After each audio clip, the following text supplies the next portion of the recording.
Well, hello, welcome.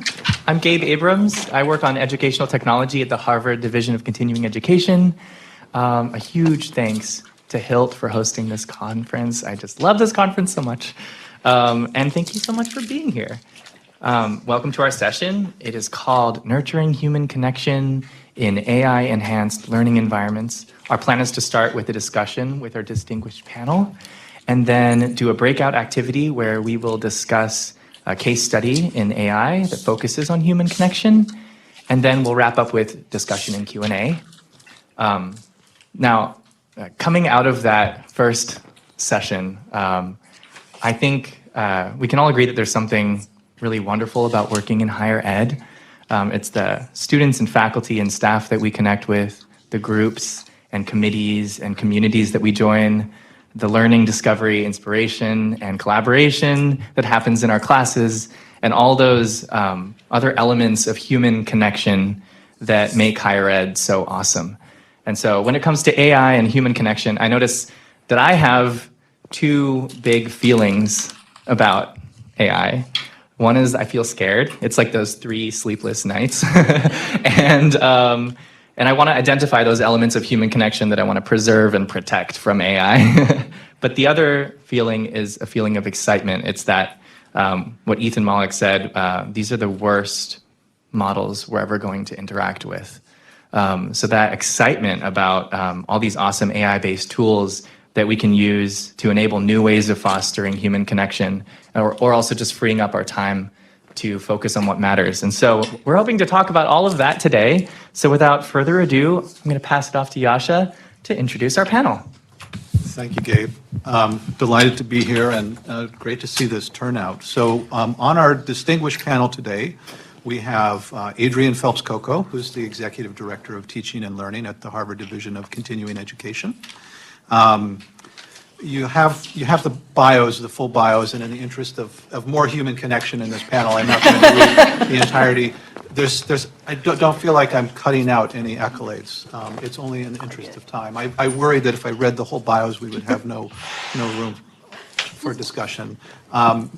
Adrian holds a PhD in American History from the University of Illinois at Chicago and teaches in the Learning Design Certificate at Harvard Extension School, where she loves collaborating with her students to find ways to connect online. Next, we have Greg Kestin.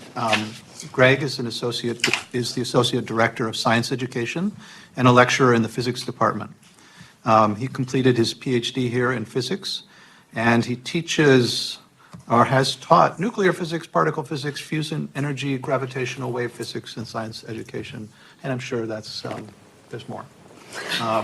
He's also been a director, producer, screenwriter, scientific consultant, on-screen talent, author, grant writer, animator, public speaker, and more in a prior lifetime. So I'm delighted to have you on the panel. And lastly, we have Nicole Mills, who's the Joint Director of Language Programs in the Department of Romance, Languages, and Literature, and lecturer in the Graduate School of Education at Harvard University. She teaches courses in French language pedagogy and technology, and she serves as advisor for the Harvard Box Certificate in Teaching Languages and Cultures. She holds a PhD in Educational Studies in French from Emory University. So thank you very much to our panel.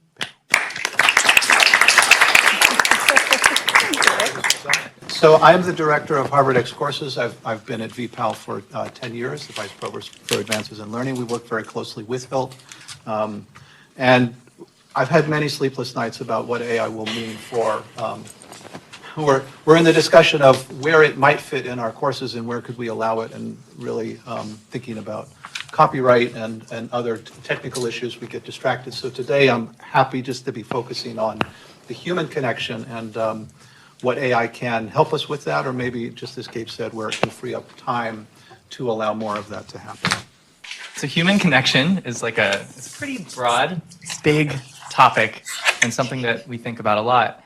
So in an effort to get down to the heart of what human connection is, we thought we'd start off with one question, which is, what is one essential piece of human connection that you want to preserve in the age of AI? So one essential piece of human connection. Maybe we can go down the line and share one with the audience. Sure. So thank you so much, everybody, for coming today. Thank you to the HILT folks for having me here. I'm really excited for this conversation. And I think I want to talk to you today both kind of from my role at DCE in teaching and learning, but really I'm going to talk more from the instructor perspective of my Harvard Extension course, which is a course about designing online courses. So everything we do kind of works on a very meta level. And for me as an instructor, I think the most important piece of human connection is really the sense of trust and psychological safety within the classroom. So that course climate, and I think there's a lot of evidence out there that not only is that important for student well-being, but also really critical for learning. And so we do a lot around norming our class discussions, how do we want to interact with each other. I also work really hard to bring in kind of a sense of play in the course and to really make it okay for students to try things and fail.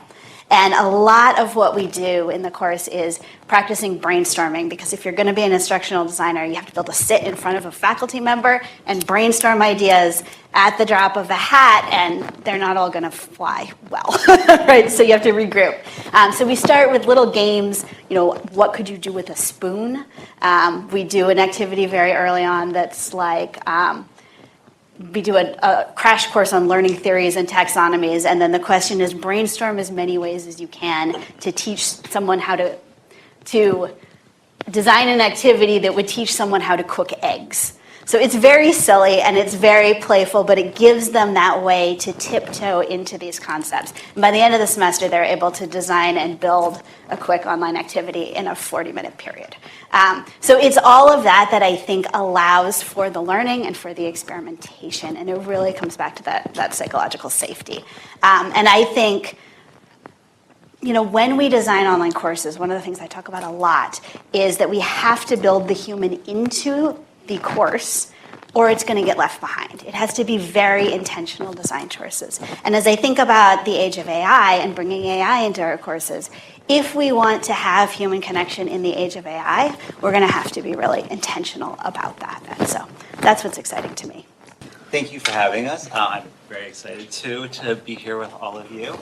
But I'm even more excited for the later part when you all are going to be working in groups, you know, using your precious, mental energy in sort of active learning in a way. And that's sort of part of the piece of what I think that we should make sure to preserve. So I did some work with some of my colleagues, Louis DeLaurier, Kelly Miller, and Logan McCarty, about sort of an active learning in a group. And we found something kind of interesting, which was the actual learning was in some cases anti-correlated with the feeling of learning.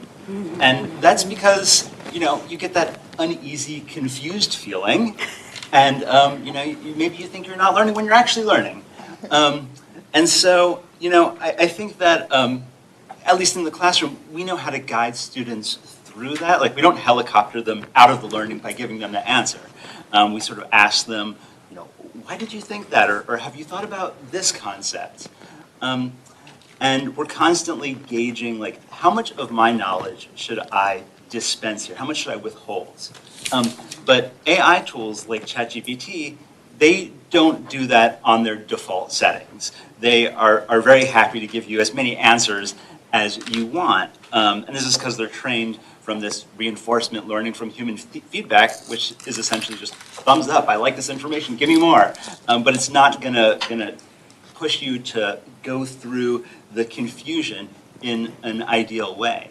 So I think that when we have AI and we're interacting with it, we should try to get it to sort of guide and just adhere to principles we know work in a human-to-human learning situation. Like, we don't cognitively overload the students. They don't ask you a question and then you give them like 3 paragraphs of Wikipedia-like summary for the answer. You guide them through it. So one thing that I'm exploring with my colleagues now is what if we give the AI tutors some expert teacher-like personas, and how does that affect learning? So I'm going to express my thanks as well. Thank you for coming. And I'm a director of language programs, so I'm in the business of communication. That's what I do. So for me, it's really essential in the age of AI that communication steps to the forefront. So communication, according to the linguist Bill Van Patten, encompasses meaning, expression, interpretation, negotiation, and purpose.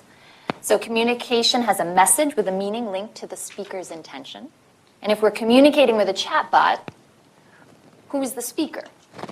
And what happens to communication when the intentions are no longer really intentional? And we use language to communicate meaning in messages. Is the chatbot language conveying a message that holds real meaning? What becomes meaningful when we interact with non-human machines? What do we gain and potentially lose in our ability to build relationships? So communication incorporates the expression and interpretation of meaning, both verbal and nonverbal, including body language, eye contact, turn-taking skills. So what types of meaningful nonverbal indications, if any, exist in chatbot interactions? Communication is closely connected to the setting and its participants. In digital interactions, who are the players and how is context and setting established? Effective communicators are also mindful of their environment and cultural context. Will chatbots be conscious of cultural context?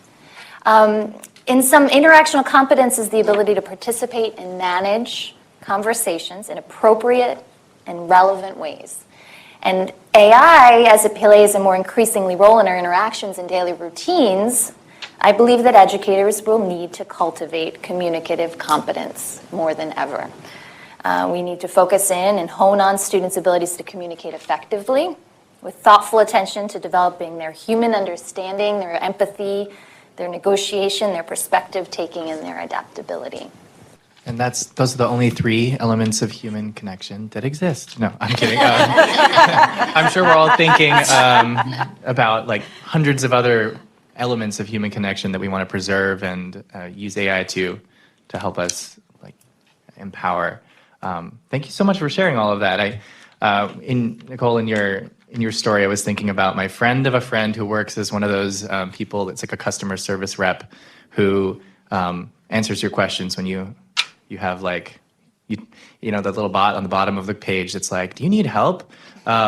So he works in that and responds to people's questions, and he is a human.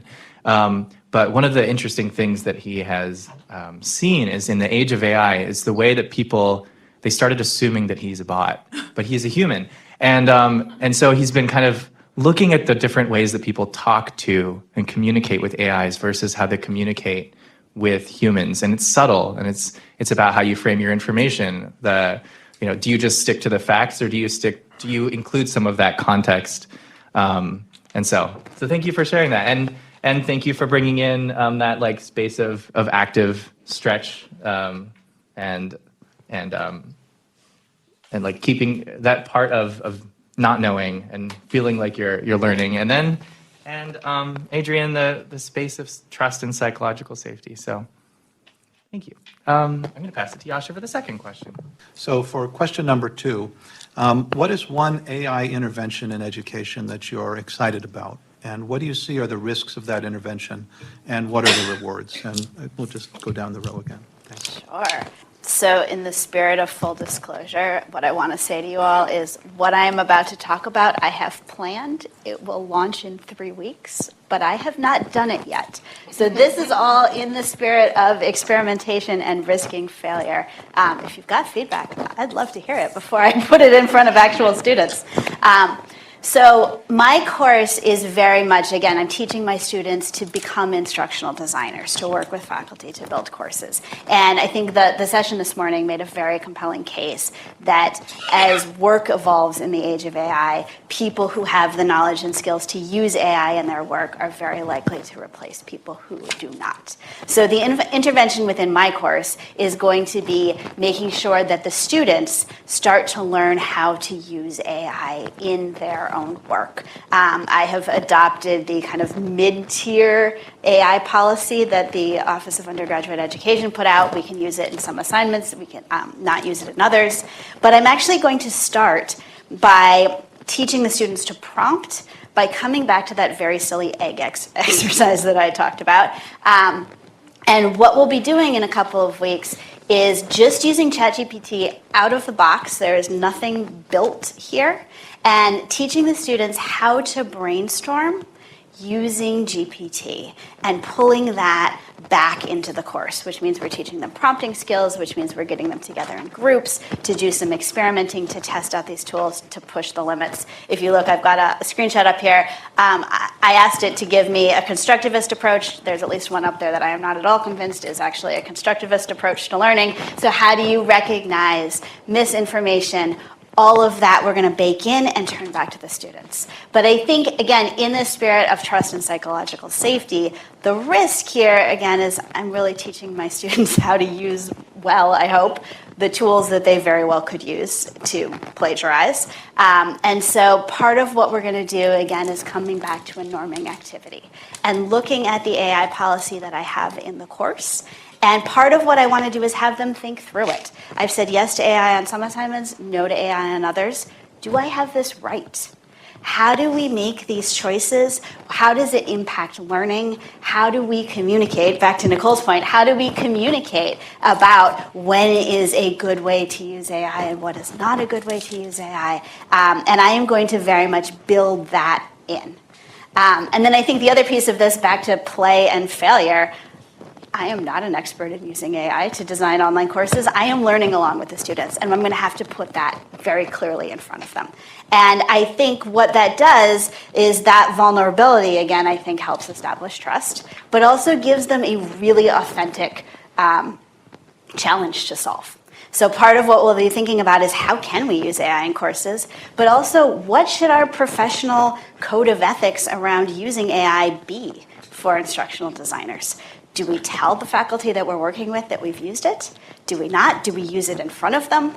What does that even look like? And that's something that the students I'm going to be asking very much to help me solve and to help solve for themselves and to create their own standards of ethics.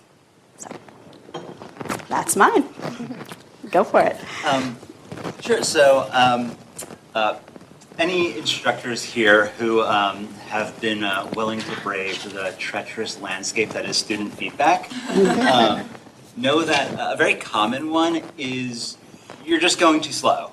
And you're like, well, yeah, I can fix that. But right then you see, for the same class, an equally vociferous comment that's you're going too fast, right? And so this can happen in, if you're just giving a lecture where the students are passive. It can happen in active learning environments. In my class, I have 200 undergrads. I'm leading them through physics activities. I'll introduce an activity. They'll work on it. I and my core staff will work with them, and I'll get a sense of how well are they doing? How fast should I give the feedback? And then I go and I try to give the right pace of feedback. But still, I get for some people it's too fast. For some people it's too slow. And so, one intervention you can imagine is taking the activities which you think, and it'd be nice to find a way to identify these, that students are likely to come in with different levels of experience, and then have them guided by an AI tutor through those. And so the students will spend different amounts of time on that. And then the hope is that when they get to the classroom, they'll be more on the same page. So, there are risks to this, some shortcomings. In early tests of this, we talked with the students, and for example, one said, I wish that the AI could draw diagrams.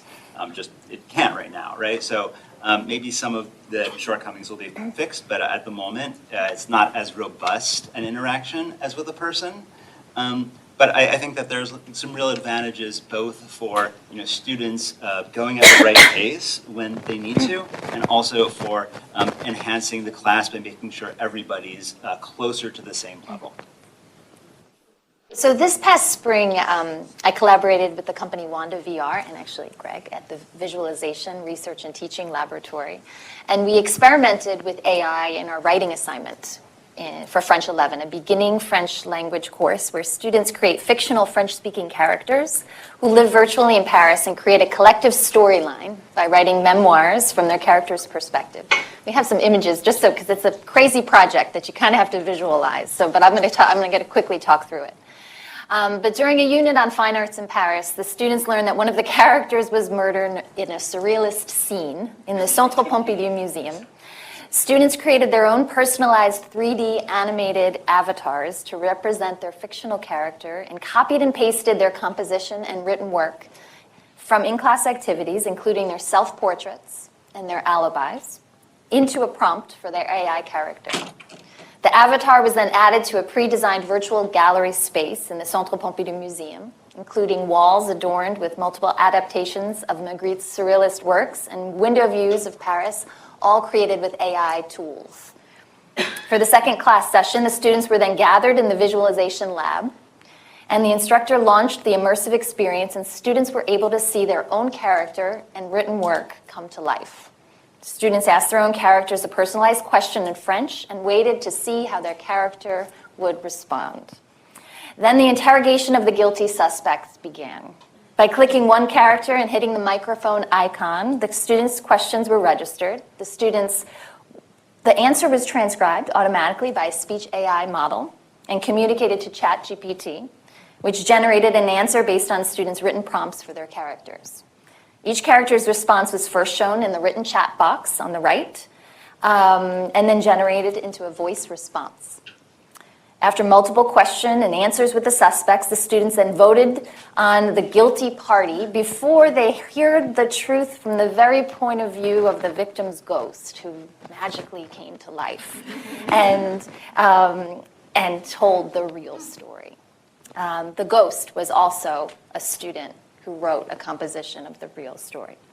So in terms of risks, the AI did not always understand student questions due to mispronunciation or accent, despite students' efforts to really hone in on their pronunciation and communicate to their avatars. But students adapted to the misunderstandings, but the flow and the design of the lesson was a bit impeded, and natural flow of communication was a bit disrupted from time to time. In terms of rewards, when asked about their classroom experience at the end of the two sessions, students were overwhelmingly positive, with 100% of them stating that it was a highly engaging experiment, as they listened to their characters' unexpected and sometimes very humorous responses. So over the project, in my opinion, the project highlighted attention to interaction, grammatical accuracy, comprehension of both written and audio texts, and writing skills in a simulated yet culturally grounded context.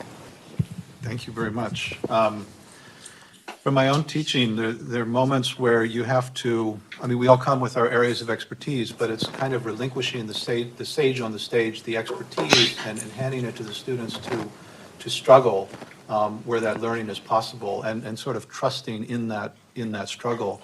And I think it's the transparency with the students up front that we're trying this out, we're doing it differently, but you're trying to empower the students to take charge of their own learning so that they decide how much to use the tools that you're providing and where to deploy them. And when you have that, and when you get students who are really interested in their own learning, I don't know, those are the moments that we remember. So next we're going to turn to our case study and put you in charge. So we're going to do this in a few sections. So first off, we're going to take 5 minutes to just sit in your own space and read the case study. If you don't have a copy, just raise your hand and we'll bring one to you. So we got 5 minutes for this. So make sure you go around the circle whenever you're done reading. Introduce yourself, talk about your work. We'll give you 7 minutes to discuss the questions at the end, at the bottom of the case study. Okay. Thank you so much for that lively discussion. We're going to turn it to just a last step here. Could you spend a few more minutes discussing and trying to come to a close with your discussion? Choose one spokesperson for your table, and then for each of those questions at the bottom of the case study, think of one thing that you wanted to share with the group. Okay, so we're going to move into a discussion. I'm going to hand it to Yasha to kick off that discussion. All right, so for the first question, how could the AI tutor conversation partner improve human connection? So any volunteers? So I think something that came out of it for us was the idea that, and Gabe had raised the idea that it kind of frees up the bandwidth for those kinds of human connections, that if you are spending less time trying to kind of align on the basics and understand the basics, that frees up possibilities both in kind of intellectual bandwidth and time for that human connection to be established. That's great. One of the other things we talked about is having an audio version of AI like we do with Alexa, where there's tone and inflection, so it feels responsive and you can actually have a conversation. Like with Alexa, we ask, what's the weather? And she'll tell you the weather and say, would you like to know how it is this weekend? Or, some other random question that she asks you. So some way of emulating that type of human connection where you felt like you're being heard. Thank you. One thing we kind of talked about was, I think using AI is sort of new for both instructors and for students. And so thinking about like a community of practice, basically for students to talk sort of amongst themselves and with the instructors about how they are using the AI tutor and sort of how it's beneficial, where it's been useful in the class and where it hasn't been, maybe what they're using to prompt it, et cetera. So I think maybe sort of gets into this kind of like meta layer of teaching and learning, of thinking about like, what am I trying to learn? What is this AI useful for? And students can kind of learn from one another about that. That's great. Thank you. My table really dove into risks and had lots of questions, so I tried to document them here.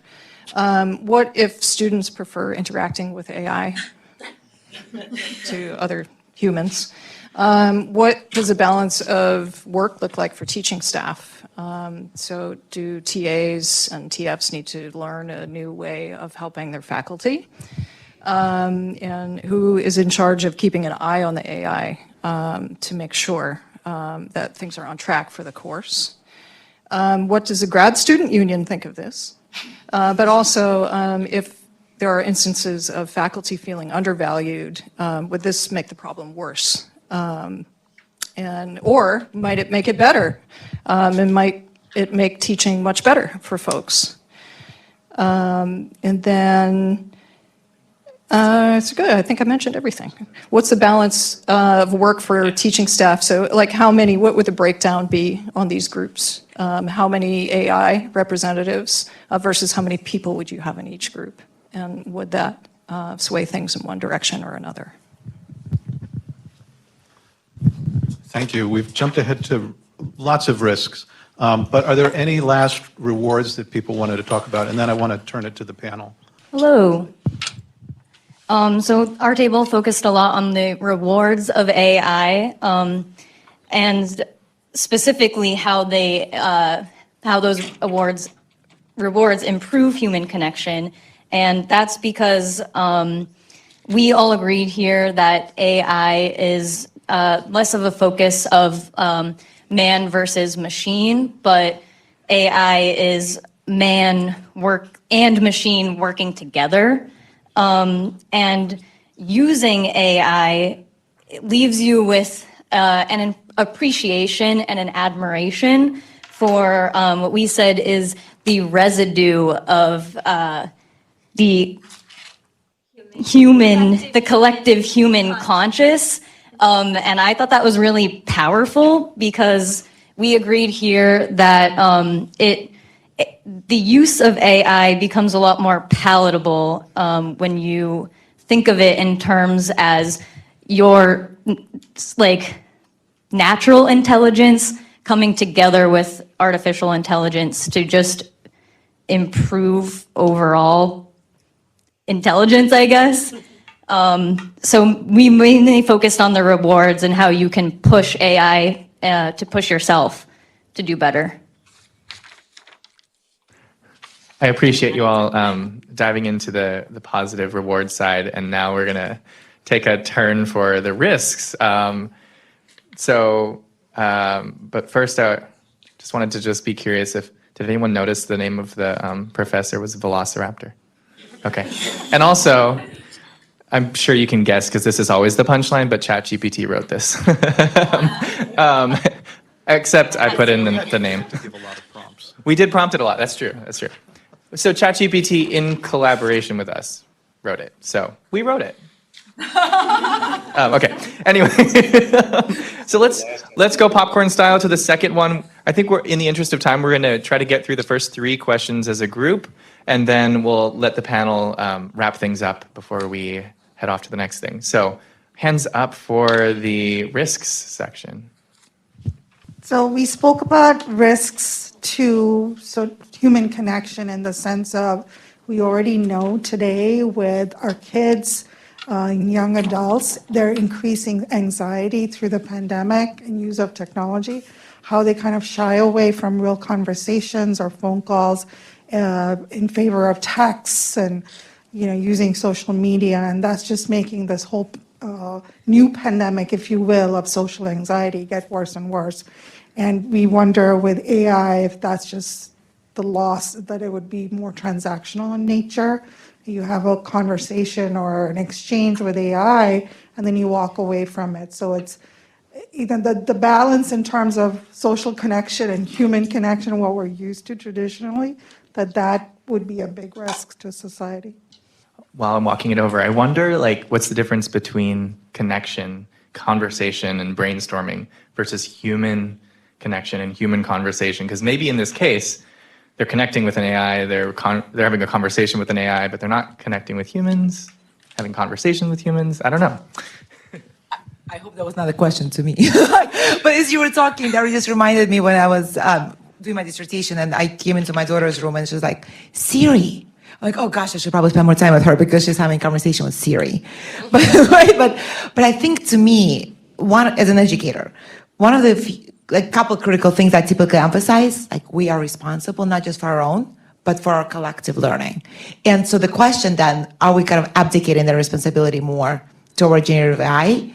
And then connected to that, the value of diverse perspectives as we enhance our collective learning. And again, if generative AI is so phenomenally doing that already by able to simulate different responses from very different diverse perspectives, and it can, we've piloted, it can, then kind of what is then the value that students perceive from each other and from diverse perspectives? And so that was kind of the risk, but I also feel bad just here's the risk, deal with it, right? So we kind of started a little bit, so maybe I'm jumping ahead slightly, but almost deepen the question to thinking about how can we use generative AI to deepen our starting point, rather than be that at the end a goal of itself. So can, for example, through asynchronous interactions that I typically have, for example, in my course. So this is a great job, by the way, this very much resonated with the course that I teach.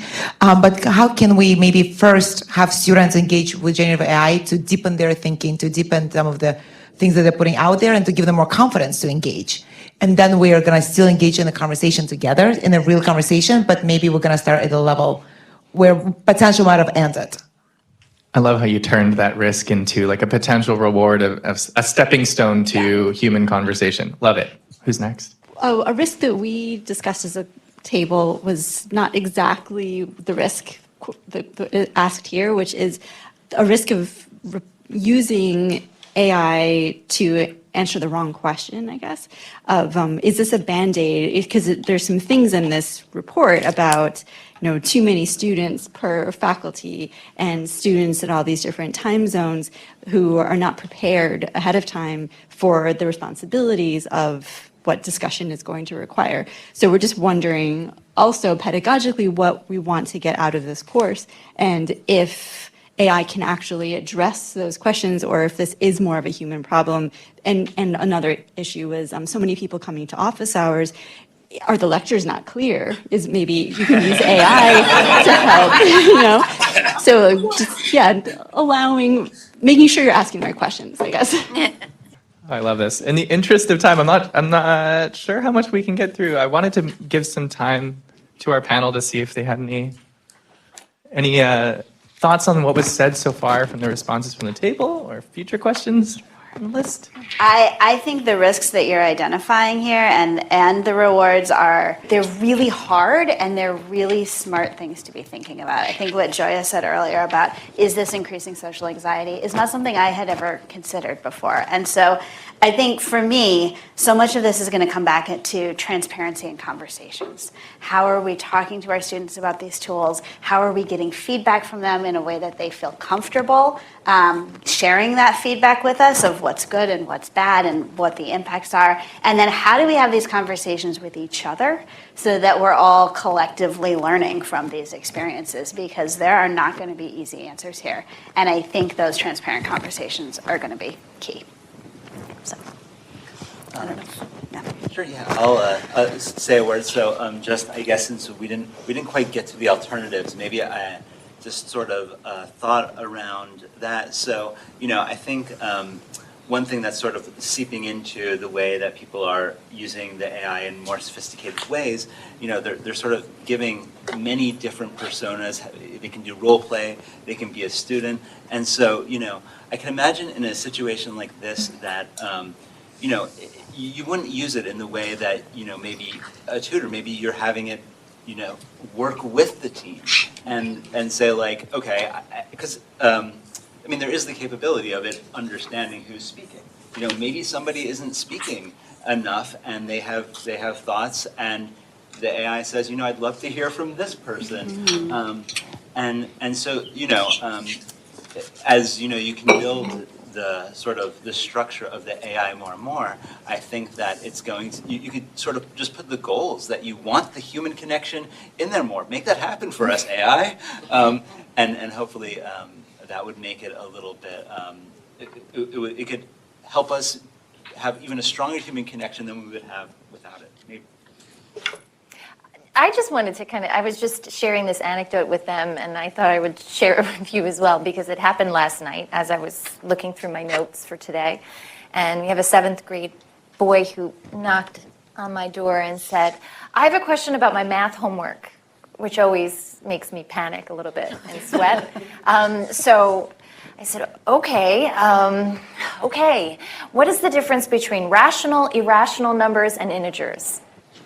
I teach French. I had no recollection, I'm embarrassed to say, 0 recollection of any of that.